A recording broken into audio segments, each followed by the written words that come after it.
श्री सत्यनारायण महाराज की जय. सत्यनारायणची तिसरी अशा प्रकारची कथा ही सत्यनारायणाच्या पोथीमध्ये सांगितलेली आहे. सूत सांगतात, ऋषीओ, याविषयी आणखीन एक कथा मी तुम्हाला सांगतो, ऐका. पूर्वी या पृथ्वीवर भारतात उल्कामुख नावाचा एक सार्वभौम राजा राहत होता. तो नेहमी सत्य बोलत असे आणि दानधर्म करणारा अशा प्रकारचा तो दानधर्मी राजा होता.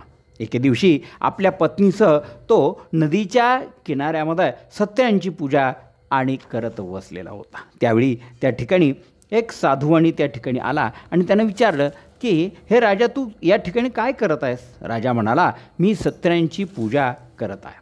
या पूजेनं धनधान्य प्राप्त होतो, माणूस श्रीमंत होतो, संतानाची प्राप्ती होती. अशा प्रकारचं हे व्रत मी या ठिकाणी करत आहे. अशा प्रकारचं राजानं साधुवाण्याला सांगितलं आणि साधुवाण्यानं ठरवलं की आपणही अशा प्रकारची पूजा आणि करू.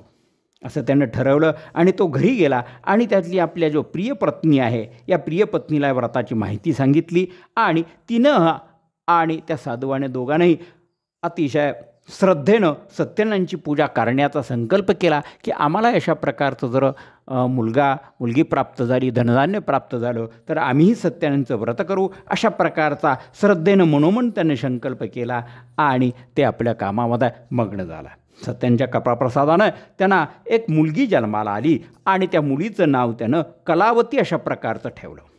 त्यानंतर ती मुलगी मोठी झाली, तिचा विवाह झाला आणि विवाह झाल्यानंतर कलावतीने एकदा एका ब्राह्मणाच्या घरी अशा प्रकारे फिरत असताना सत्यांची पूजाचं व्रत पाहिलं, सत्यांची पूजा कथा पाहिली तिनं आणि त्यावेळेला तिला आठवण झाली की आपण सत्यनारायणाचं अशा प्रकारचं व्रत केलेलं आहे आणि सत्यांच्या व्रताच्या कृपाप्रसादानं आपल्याला प्राप्त झालेलं आहे. या मुलीचा विचार ऐकून साधुवाण्याच्या भारेनं सत्यांचं व्रत केलं. या व्रतामुळं तिची सर्व प्रकारची संकटं नाहीशी झाली. अशा प्रकारची ही तिसरी कथा आहे. सत्यनारायण महाराज की जय.